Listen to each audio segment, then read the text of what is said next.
Yes, after the very active roundtable discussion session, now we are in the last keynote lecture of today. I'm inviting Dr. Steve Levett. His title is Impact of Pre-IVF Carrier Screening Test on Assisted Reproductive Practice. Thank you. Thank you for that introduction, and I'm glad to see some people have stayed behind. It's been a long day, and hopefully we'll be a bit more positive. It's always hard following a session talking about IVF failure.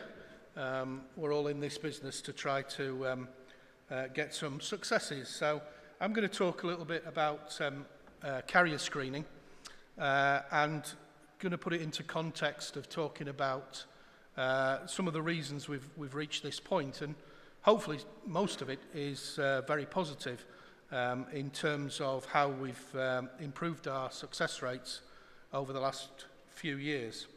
So if I can make this work.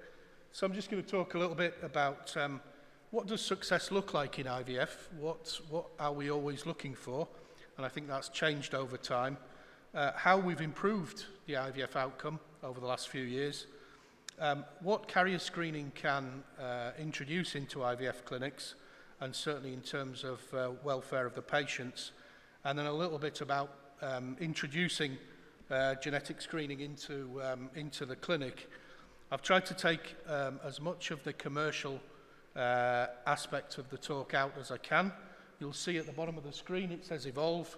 I work as a consultant embryologist and also for Evolve and Life Global. So that's my recognition of any interest in this, but as I say, hopefully it'll be a bit more scientific and than commercial for you. So what does success look like?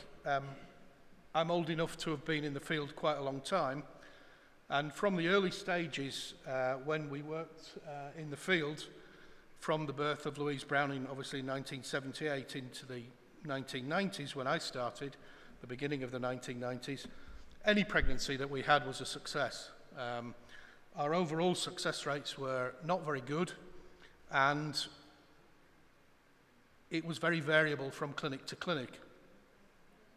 In the mid-1990s, the government body that controlled IVF in the UK started to publish success rates, and in 1995, I think it was, if I can remember that far back, the clinic that I worked in Leeds had the highest live birth rate for under 38s in the UK, and we managed 26%. And we knew at that time that wasn't very good, but there were many constraints at that time. Over the last few years, what seems to be a success has changed, and it isn't any pregnancy at any cost. We then changed our view to having a pregnancy, but as long as it wasn't a high order multiple pregnancy, and for most people that was triplets or higher. But then from the mid-2000s onwards, certainly in the UK and in Northern Europe, the success of IVF is a singleton healthy baby, and the HFEA in 2006 produced a report that said we should look for one child at a time. Patients can have as many children as they want, as long as they have one singleton pregnancy at a time. And something that was mentioned in the previous discussion groups, and something that I believe is part of our mandate working in the field, is telling patients when to stop, or knowing when to stop. In the very early days, in the early 90s, when IVF was funded in the UK, we had many patients who'd had 11, 12, 13, 14 cycles, but latterly it's very unusual, certainly in Northern Europe, for patients to have more than 4 or 5. Usually by that time, we've exhausted all of the options that they have. And I put this slide up particularly because in the 1990s, IVF felt like we were all slightly insane, because if patients failed, we really had very little option to offer them other than donation, ergo sperm donation. So as Einstein said, insanity, doing the same thing over and over again and expecting a different result. And unfortunately, we learnt our lessons, and I'm in a position where I travel all over the world talking to IVF labs. Many haven't learnt this lesson, and they believe doing the same thing over and over again may eventually give them different results, but I think that's probably unlikely. So what's improved and why have things got better? Stimulation regimes have definitely got better. The pharmaceutical companies work very hard to persuade us that their drugs are the best, but the stimulation regimes are better. We're getting to understand more. We've got better ultrasound machines to time egg collections better. Certainly the labs got better. My experience over the last 25 years or so is that we're certainly in a much better place today than we were at that time. We've got much more elective single embryo transfer because of those culture conditions getting better. Vitrification has allowed us to have more flexibility in what we do, and we had a discussion earlier with the panel being split on PGS, but without doubt PGD is an advantage in certain circumstances. Do we have a better environment for embryo transfer? This is one of the unanswered questions, and there's certain studies going on at the moment about whether we should freeze all embryos to give us a better environment. It's the last bastion that we've ignored over the years. We've done stimulation, we've worked in the lab, but we've really ignored the patient as the final entity for embryo transfer. And of course, one of the things we talk about today that has changed over the last few years is human genetics and their application into the IVF field. So this is just some data from the UK, and I don't apologise for using UK data because it's one of the most reliable in the world. Many people look on the HFEA as a bane to their life in the UK, but certainly as a regulator it's changed and we can rely on the results that are there. And one of the things that has changed has been our emphasis on reducing multiple pregnancies, and that's not really high order multiple pregnancies, that's twinning pregnancies. And as you can see from this slide, over the last few years we've worked very hard in the UK to get the multiple pregnancy rate down to a relatively low level.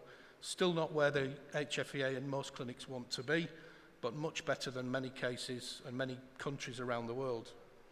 And live birth rates, so this is data for all age groups, and as you can see, it doesn't seem particularly good, but to get the average up to the mid-20s, which is where the highest was when I was in the clinics in the mid-90s, there is a huge variation there, and again, if you take the younger age group, we're doing much better. So our laboratories, our success rates are generally increasing worldwide, and it opens up some new possibilities about patient welfare and what we should be looking for in terms of success.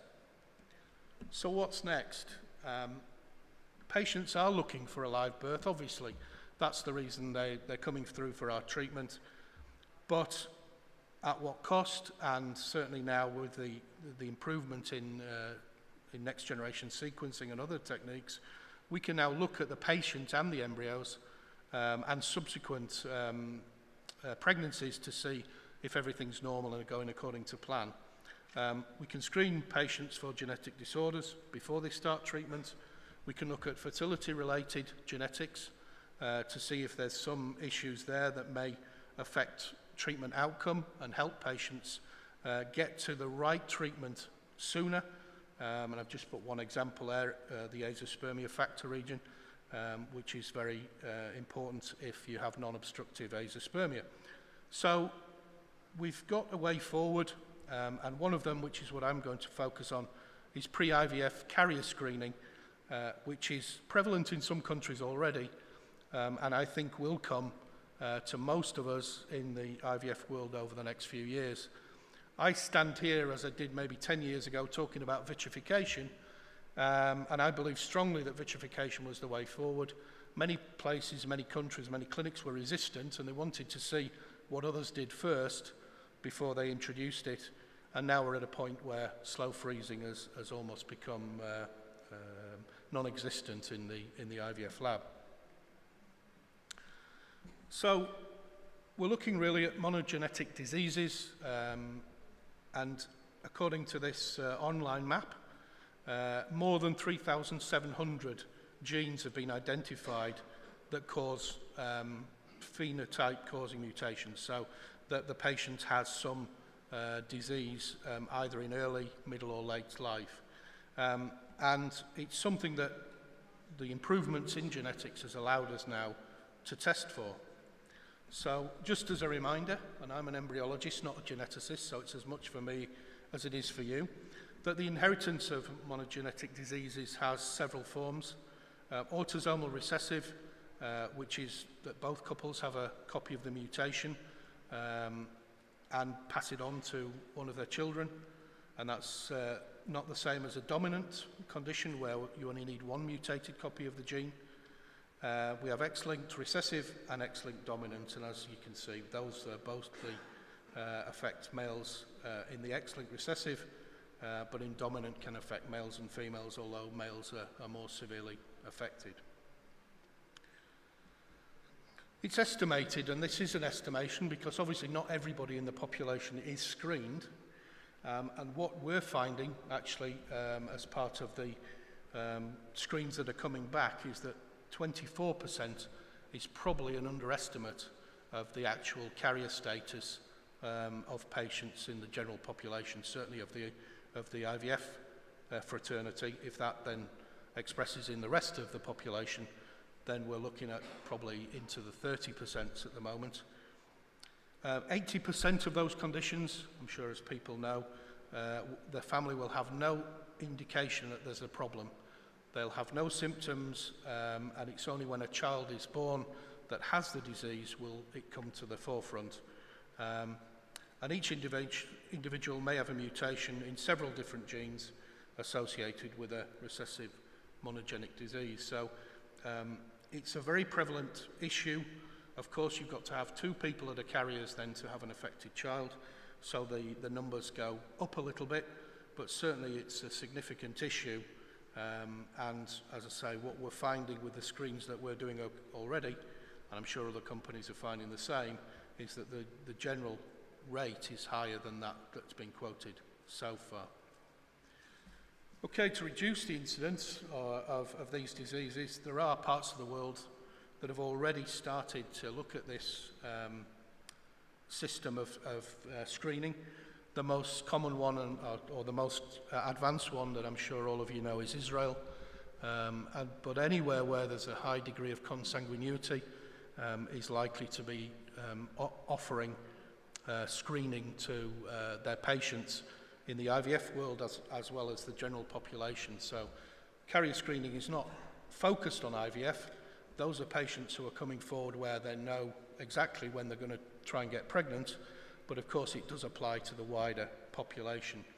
I work a lot in the Middle East as well, and certainly some of those countries where there's a very small inherent population, then they as well are lobbying the government to try to introduce carrier screening for all of the citizens as they try to eradicate some of these conditions.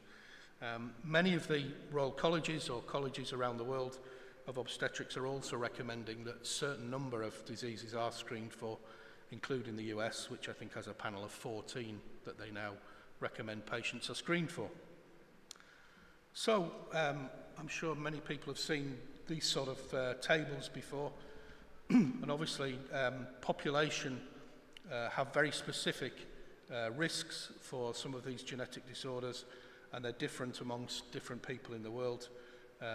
The European ones, we have a particular risk for cystic fibrosis, 1 in 25.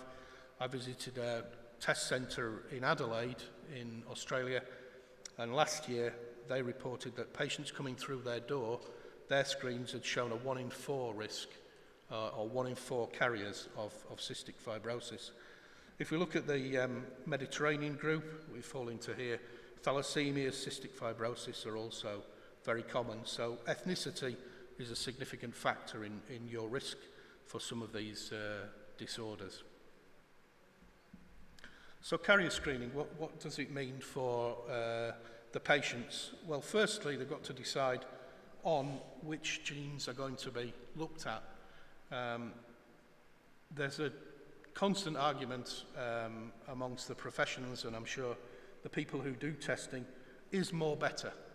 So you can test for, as we saw earlier, there are many, many thousands of conditions, but some are so rare that really the relevance of testing for those disappears somewhat. So we have to be careful on what we're looking for and be specific and, as I said, relevant.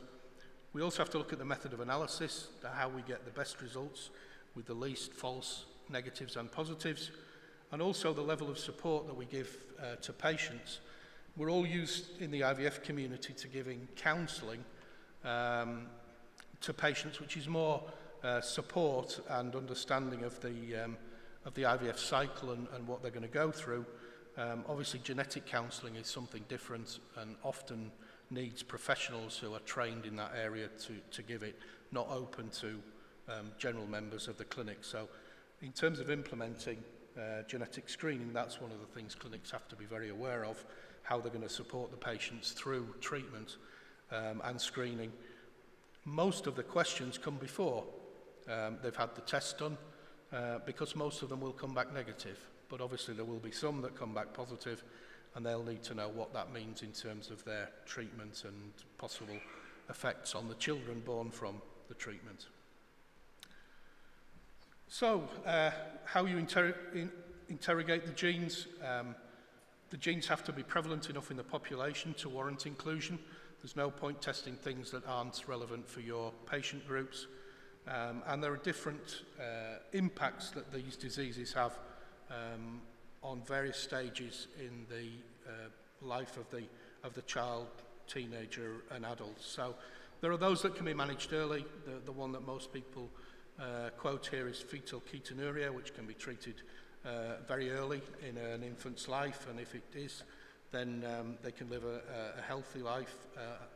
There's those that are chronic, require lifelong management, sickle cell disease, beta thalassemia, and those that have life-threatening conditions where there is no curative treatment, as you can see there, cystic fibrosis, muscular dystrophy, etc.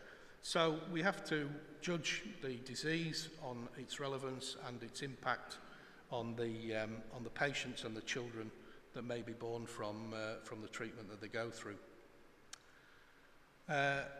Screening populations really is looking at those that are at high risk. You know, we're not going to capture those where there's a disease that has a 1 in 100,000 prevalence, because the chances that the couple themselves will both be carriers of that disease are fairly rare. And how we look at the condition also will have an impact on the accuracy of the test and the potential failure rates. So we can look at targeted versus full generation, next generation sequencing. Most people now do full next generation sequencing, compared to when I started doing molecular biology many years ago. The advancements that have already happened and that are coming are quite astonishing, and the turnaround times, etc. And then deletion duplication analysis is another of those techniques that increase your rate of catching those particular conditions. If it's not done, there is a risk that some of the conditions may be missed. And I'm going to give an example of that, which is relevant to the Mediterranean population, which are the alpha thalassemias. So alpha thalassemia is a worldwide problem. It occurs in about 1 in 25 people as a carrier. It's autosomally recessive and potentially a lifelong issue that needs managing. The high-risk populations, as you can see, and included here, are the Mediterranean population that we're obviously in the presence of. So to test for that, here's just an analysis of 2 patients who had different types of screening done. One with full next generation sequencing, along with duplication and deletion analysis, found to be positive as a carrier, and another patient, similar scenario, but without the deletion duplication analysis. Initially given that no mutations were detected, but when they were followed up, they were found that they were a carrier, and this gave a false negative result. So certainly when people are considering, or if they're considering doing carrier screening, it's worth noting, as along with everything in life, that not all screens are the same, and this is something that people should look into in terms of introducing them into their into their clinic. Just as interest, I'm sure most of you are aware of thalassemia, but it's one of the more complicated conditions because it involves 2 genes on each of the chromosomes, whereas most of the recessive conditions are only 1 gene on each chromosome. So it's alleles with both alpha globulins deleted have more severe clinical outcomes and often stillbirth, but even in terms of those that have carrier status that can go on to pass it on to their children, depends which form of the condition you have. And as you can see on the bottom of this slide, the 2 major ones, the hemoglobin Bart, where there are no copies of the gene, is very severe and often leads to death at birth, or if not before. Or if 3 of the genes are lost, you can have a chronic condition that needs treating through life. So it's a very common condition that we want to avoid passing on to future generations if we can, and there are now methodologies where we can do that, which are relatively straightforward. For the clinics, it's literally getting the patient to provide a blood sample, and in most cases that sample will be sent off to a testing lab, which will send back the results within a few weeks' time frame. So what does it mean for IVF labs and for IVF treatment? There are some negatives, of course, or some things that definitely need to be considered, and we talked earlier in the panel about offering new technologies, partly because anything that's new and introduced has a cost. There's an additional cost for the screen itself to the patients. There's a potential increase in the cost if they are found to be both carriers and need to have investigative work or PGD done on the embryos.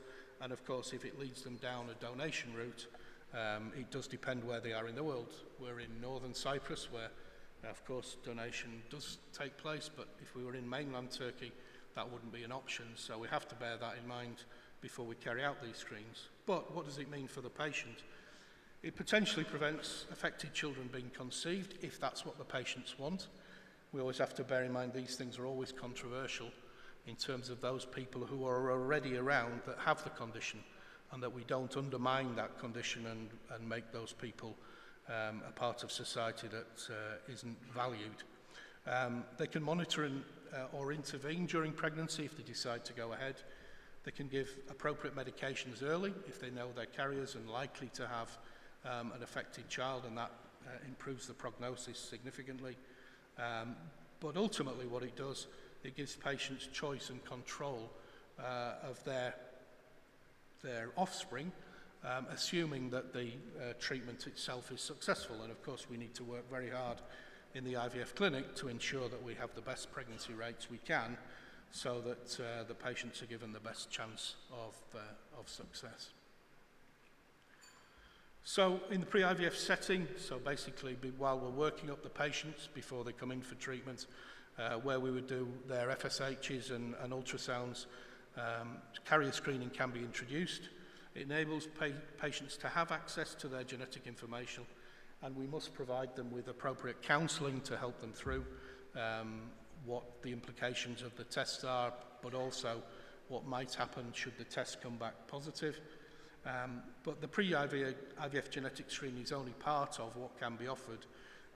Other fertility screens that are specific for fertility problems can be introduced by the clinic as well, which will hopefully push people along the right pathway, potentially sooner, so not going down treatment options that are ultimately going to be unsuccessful, increase the chances of pregnancy and our IVF success rates, but also then to ensure that the children born through that treatment are as healthy as can be with the current state of genetics. Okay, thank you for your time. I'm appreciative that it's getting late in the day, almost on time, but obviously if you've got any questions, I'll be happy to answer them. Thank you for your very important presentation, and this topic is really important, and the responsibility of the healthcare systems in terms of the new generations very important, and also the information and the handling of the cases. Is there any question from the audience? I think everything is very clear, and we Okay. are very late always- according to the time schedule. Okay. Thank you so much. Thank you. Dr. Steve.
Numara. Hep kullandığımız.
Good afternoon, everyone. We are already late, and hopefully we are going to finish less than what is expected.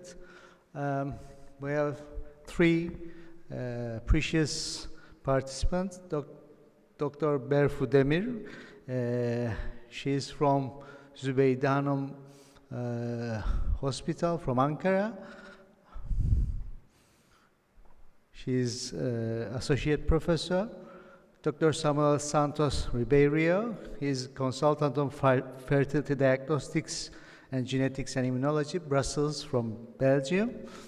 And Dr. Alistair Sutcliffe, he is professor of general pediatrics from London, Institute of Child Health, University College of London. We are going to focus mostly on increased risk of birth defects from artificial reproductive technologies. In fact, there is a quote from Dr. Sutcliffe.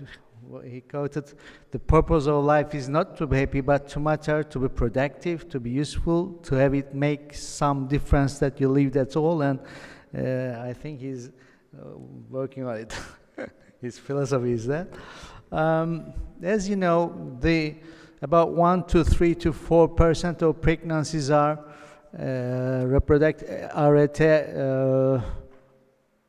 pregnancies, and is increasing in Europe, and there are some concerns about these pregnancies. Dr. Sutcliffe, is assisted reproductive technology is associated with increased risk of developmental defects and birth defects. What do you think? Dr. Sutcliffe? No? Is assisted reproductive technology is associated with an increased risk of birth defects and developmental defects? What do you have a huge study on that? From my perspective, I've been studying this topic for many years, and it always interests me how it comes to mind with the communities of people who are treating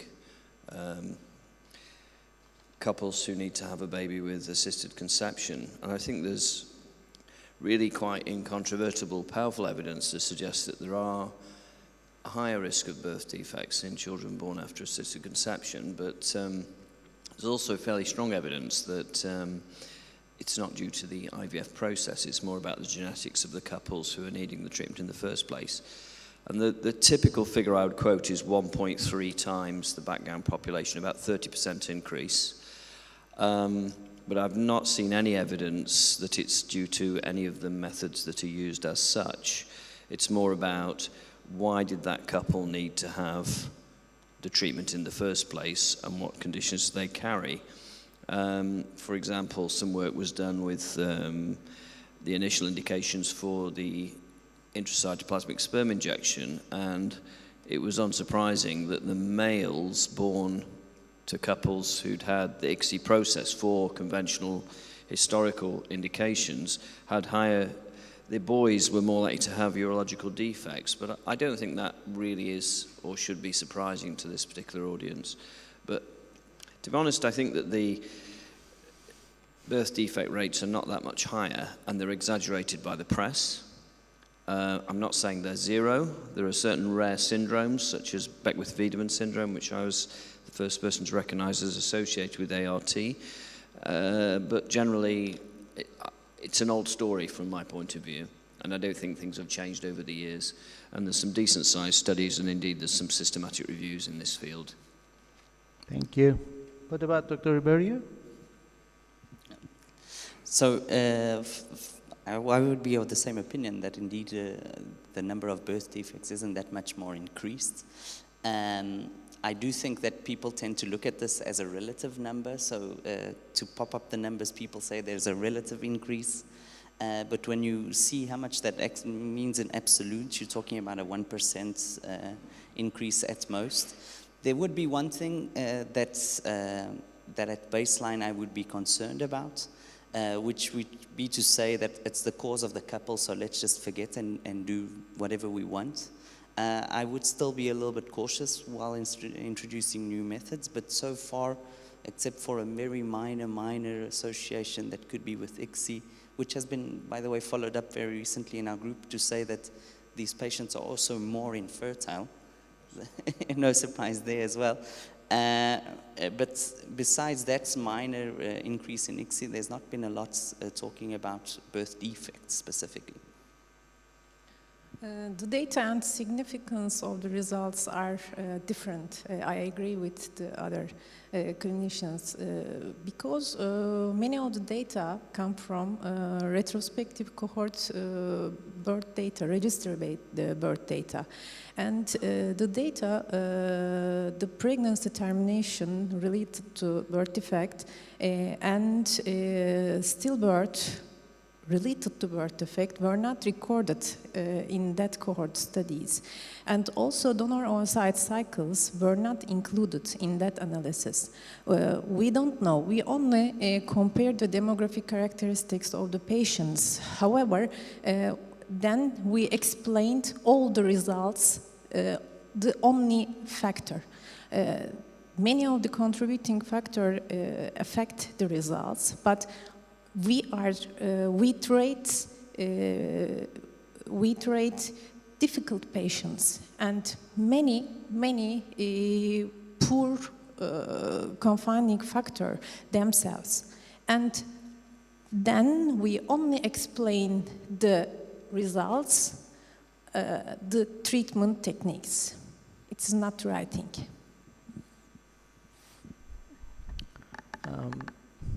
What about long-term effects? I mean, in terms of neurodevelopmental and cardiovascular risks of assisted reproductive technology pregnancies. What do you think, Dr. Sutcliffe? Yeah. Yes, I've just reviewed a grant application in that area from Switzerland. I think that the fetal origins of adult disease hypothesis would apply to ART conceived children like any other children, and because they tend to be slightly lighter for any given gestation, then one would reasonably expect that they would be at higher risk. But again, I think the numbers are very small. I think it's going to be very hard to prove it either way. And there are lots of confounding factors to say that a child's at higher risk of cardiovascular disease. For example, eating too many chips might increase your risk of cardiovascular disease. Not doing exercise may increase your risk. So I did actually get to review the original report from Switzerland suggesting there was a problem, but it was a very, very tiny group of children, and I wasn't at all convinced by it, scientifically speaking. I think the thing for the audience to say, if they're talking to couples who are considering having assisted conception, is like any child, need to have a healthy lifestyle, bring up the child in the most optimal way. I don't think it's something to panic about. I think it's theoretical. There are now cohorts of adults with ART conception. They're starting to grow, and until they've been studied in large population numbers with reliable serial blood pressure measurements and such like, I would say not totally convinced. I mean, in theory, yes, but I'm talking small effects like the previous group. Yeah. Well, I, on the other hand, am a little bit concerned about the theoretical aspects here, especially with the coming up and with the development of epigenetics. Our research group is working a lot on epigenetics now, and we find differences every day.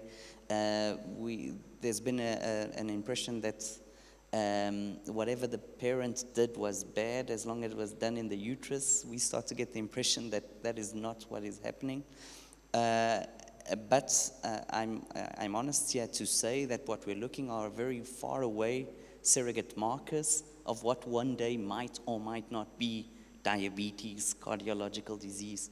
So what I would really more like to see is to be sure that the people that, and I will give the examples of Brussels, where we're following up our cohort of ICSI patients since ICSI came, and we're doing it on very little money and on very little investment. And my largest concern is that the founders of IVF and the founders of ICSI lose their investment to follow up these people, or else we won't have any data on the main outcome which matters, which is cardiac disease, diabetes, obesity, etc. Mm-hmm. We discussed the long-term effects on the cognitive functions or the other in general, mm-hmm, yeah. Mm-hmm. On the cognitive functions, there are 7 big studies were published. 4 of them, yes, the negative effects on the cognitive function, the long term, but the 3 of them, no. Recently, the data from Sweden, 15 or 16 years old adolescents and cognitive and school performance were compared. The results, the children conceived by ART, higher score than the spontaneous conception cycles. However, the confounding factor were significantly different because children conceived by ART, high educated parents, high socioeconomic status, and the results are different. There was a study which they measured the IQ scores, which are delivered normally and which are delivered with forceps. And the forceps is higher. So I used to say you have to deliver with forceps in order to have high IQ. I think this sort of study and the study on lesbian couples showing that lesbian couples in some cases have higher indexes of education and that their offspring comes better, just to me shows that infertile patients want to take the care of their children and they've been fighting for it longer. For me, all these studies are always a little bit complicated, but I'm a gynecologist. Maybe Professor Sutcliffe can explain a little bit more, because we're talking about 15% decreases and stuff like that. At the end, I don't know how much that matters. Yeah, well, I think they're all subject to potential biases unless you have the entire population. And of course they're expensive, so I think the only real way you can do that is to get national education records and link those to both children who've been conceived with fertility treatments and the rest of the children. And we're starting that very work in the UK very shortly. We've just had some grant money to do that. So these children won't be assessed directly. We'll just get all of their educational scores at various ages and compare them with the rest of the children in the UK. So we think we'll get an answer that way. I'm sceptical where proxy measures are used, but in these particular cases, these children are all doing these exams. They're all being assessed on the national curriculum.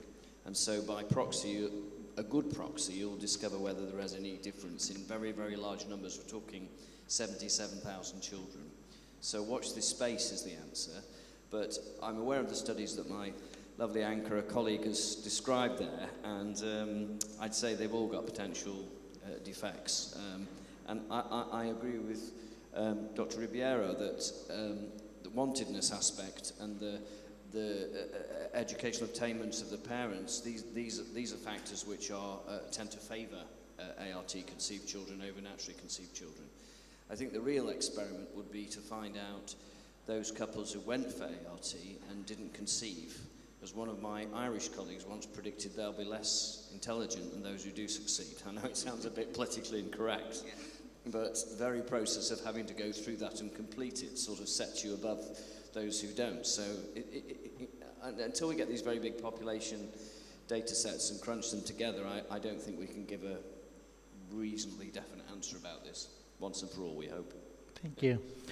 What about perinatal outcome? I mean, is assisted reproductive technology is associated with poor perinatal outcome in terms of small for gestational age, IUGR, or etc.? I think the literature is consistent in showing that ART conceived children are week for week, day for day of gestation slightly lighter than naturally conceived children, regardless of the type. But we're talking grams here. And I think that we need to dwell on much more important factors like 2, 3, 4 or more. I repeat, 2, 3, 4 or more, i.e. twins or above, and that's what we should really be looking to avoid, rather than the other factors. And I'm glad that the general trajectory of care, hopefully including Turkey, is to reduce the multiple birth rates, and that brings things to a much better situation. So I told too will be speaking about this tomorrow in my presentation. I think that the data on perinatal outcomes is very consistent, showing that there are changes here. I think what now has kind of made a mini revolution is to notice that that people that are from frozen. We knew this, but we just didn't know too well that people coming or babies born from frozen embryo transfers have actually higher birth weights, large for gestational age, macrosomia, and that I will be presenting it with detail tomorrow, but it seems like they are much larger than the general population. So one would think, and we don't know if it's just because of the coincidence that frozen embryos have now been are being replaced, or changes with the vitrification, but I would sometimes be as, I don't know, difficult to say that I would say that the small for gestational age could maybe just be due to the endometrium, and that actually what we do have is embryos which have been overfed, and that when you put them on a normal endometrium, these embryos on steroids are actually big at the end, and that we balance them with the fresh embryo transfer. But I don't know if I'm being too controversial with my expression, yeah. Yeah. In frozen cycles, we discussed large baby syndrome, but the data come from slow freezing thawed cycles. However, many of the clinics are using now vitrified warm oocytes. We discussed the early results and now doing different things now. And the other issue, large offspring syndrome, was described as 1999 in animals after the in vitro culture, but this syndrome includes severe placental and organelle abnormalities in animals.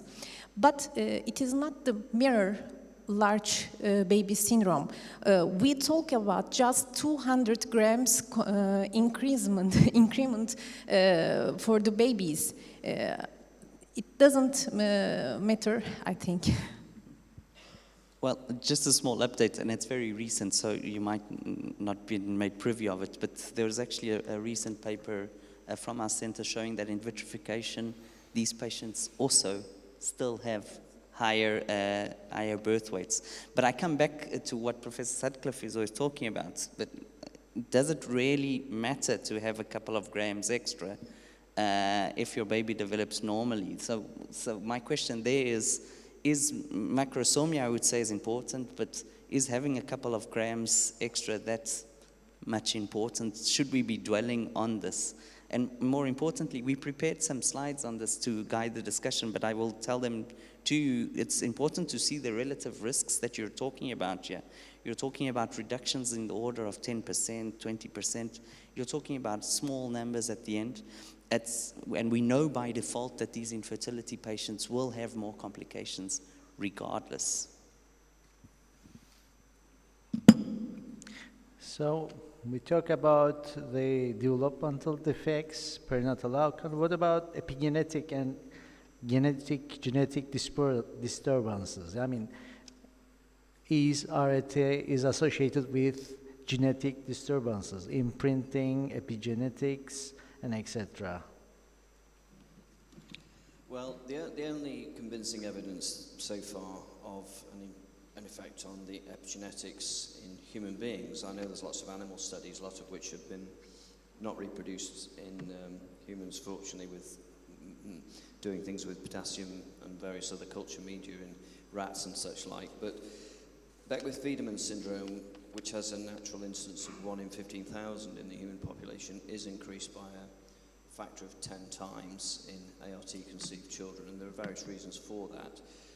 Angelman syndrome, there's 5 cases worldwide where it's implausible that it could have been due to anything other than the ART, and there are a number of other conditions such as Prader-Willi syndrome, uniparental disomies of other types, where so far there isn't an effect. So yes, there's that one paradigm case. In fact, just coincidentally, the very first child I saw in a research study had Beckwith-Wiedemann syndrome, and that was in 1993, because I'm ancient. And I remember saying, oh, I now know the cause for Beckwith-Wiedemann syndrome, embryo freezing.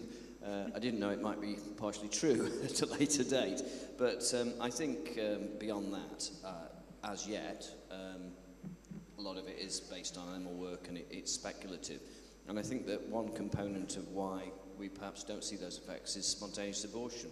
People have pregnancies that miscarry and they get rid of their abnormal conceived, or they don't get pregnant in the first place. So I think that's not a possible thing to study, but I think that's part of the explanation.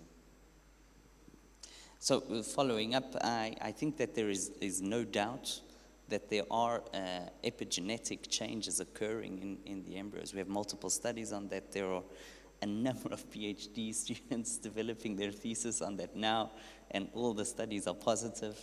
But again, it's the fact that you find extrametallation, or that you find that there's a different folding of the histone, isn't going to tell you that the phenotype will be different yet. In this specific case, I think that if there is to be an effect on the long term, I believe more that the effect will come from epigenetics and less from other changes, so from these extra grams.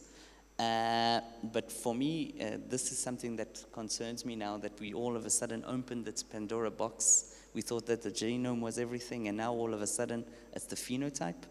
A big limitation here, or the expression of the gene, sorry. A big limitation here, as Professor Sutcliffe says, is that many of these imprinting genes that we find, and about these epigenetic related diseases that we find, are relatively rare. So even if it is increasing by a small factor, you need to have a lot of children born before you detect something. Epigenetic changes are a physiological response of the embryo to the environmental factors. I agree with you. We don't know the importance of the results. We don't use to the clinical implications our results. We find something increased, SNRP and others, but we don't know how is it important. I know it's a difficult question, but I would like to know your idea about, a lot of things is going on in the lab. So what do you think? I mean, what might be the effect of these things in lab in both developmental and epigenetic disturbances? A lot of things is hatching, media, etc. And I just want to know what do you think? I mean, it's an open-ended question, so it's difficult, but just what do you think?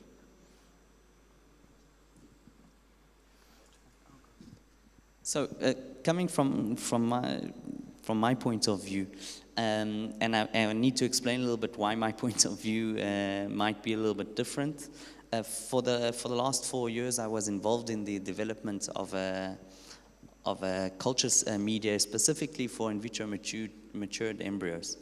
And I can guarantee you that we knew about 40% of what was going on in the media, because the rest was proprietary. And every single change that was done made an effect, or most of the changes had a strong effect. And I can tell you that we made changes in our media in the order of 100% increases of concentrations. So things that when this media practically goes out, you will have no idea what happened, and you will still not know. So for me, I believe that the media plays an important role here, and that a lot of the epigenetic changes are just an expression of the stress that the embryo is being endured. Now some can say that the stress is good, and that it's just giving him more stress or more strength to withhold. For me, I just say that we have no idea what this is doing at all. And it might be irrelevant, it's very nice to publish papers saying that there's more methylation. I don't know if it's important or not, but I would advocate for the need for more transparency on knowing what is in our media. I really, really think this joke that I said about the embryos on steroids, I really think that we pump them with a lot of stuff that might be unnecessary. Last year, David Gardner published an important opinion, and he believed day 3 embryo transfer is more efficient than day 5 embryo transfer, because 2 days long embryo culture duration, the embryo is vulnerable for the environment factors. Low oxygen temperatures for the laboratory condition should be used as his opinion, and other including factors in the media like as colon stimulating factor, protein concentration, vitamins, all including materials absorbed for the embryos, and we don't know how is it working, and the epigenetic effects we don't know. We will learn 20 or the 20 years later. The last question, the session before they discussed a lot on PGS. And I would like to know, if PGS is part of the future, or the past of reproductive technologies. What do you think? Dr. Mm-hmm.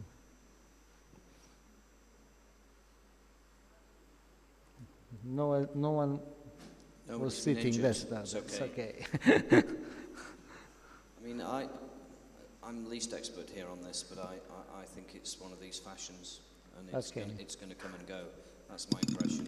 People keep inventing fancy new things and saying, oh, this is the best thing since sliced bread, and then after a few years they say, actually it isn't, now we've subjected proper trials and things. It always seemed to be limited to me. That's just my view. Well, okay, we needed to disagree.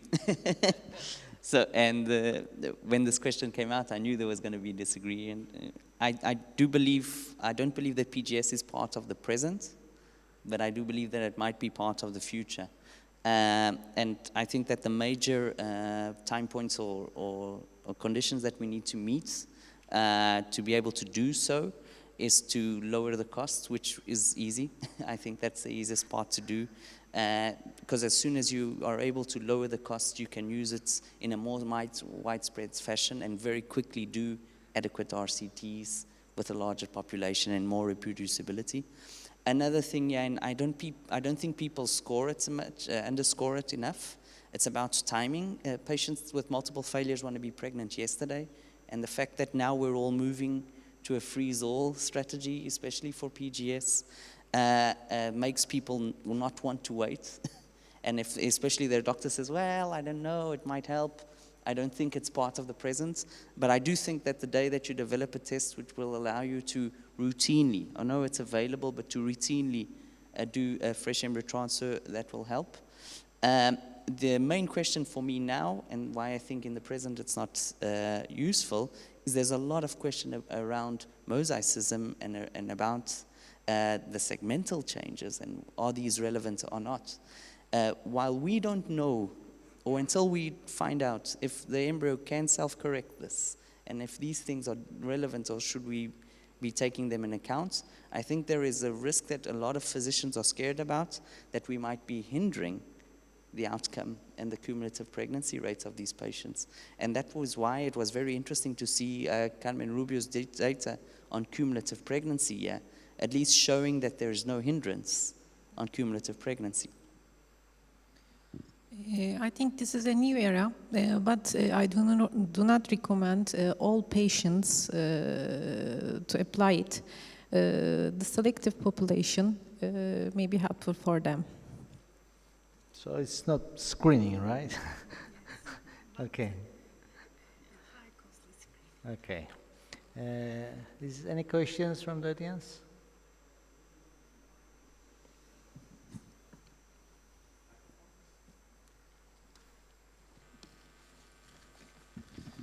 Thank you for this nice discussion. I'm almost convinced to have a baby now. My question is, I'll start with a comment. I mean, the first IVF case was the tubal factor infertility, as far as I know. And if you look at the recent CDC data, only 9% of the cycles was actually tubal factor infertility. So you have wide variety of different indications, combined indications, and some of them are undiagnosed. I mean, you don't know the reason yet. So if you look at the distribution of these birth defects, I mean, do we have a data like in terms of the different indications or combined indications or unexplained cases? Maybe it's just more like an unexplained cases. Yeah, I mean, I think the most elegant studies in this area have been done actually, Nejati, by the Danish researchers, where they've attempted to separate an effect of subfertility from actually conceiving naturally against a group of people who've had full IVF. And I think their work, although it's small because Denmark has, relatively small because Denmark is only 5.5 million people in total, they've done these studies and they suggest that the issue is about subfertility. I would like to think that all the standard techniques used in ART are similar in their potential effects on birth defects, and I don't think there's anything to contradict that so far. Well, I do think there is one clear indication for IVF which is strongly associated to birth defects, and that is age. And that has been consistently shown to be associated with an increase, and that is one of the reasons that has been indicated. They are preparing for dinner tonight, I guess, behind the wall. If I recall well, the study that you were alluding to, they also made some associations, I think, to unexplained infertility, if I recall well. But again, when you have a huge population, the p-value doesn't matter. The p-value will be there, and if I recall well, the relative risks that were there were not important. Okay. Last question, please.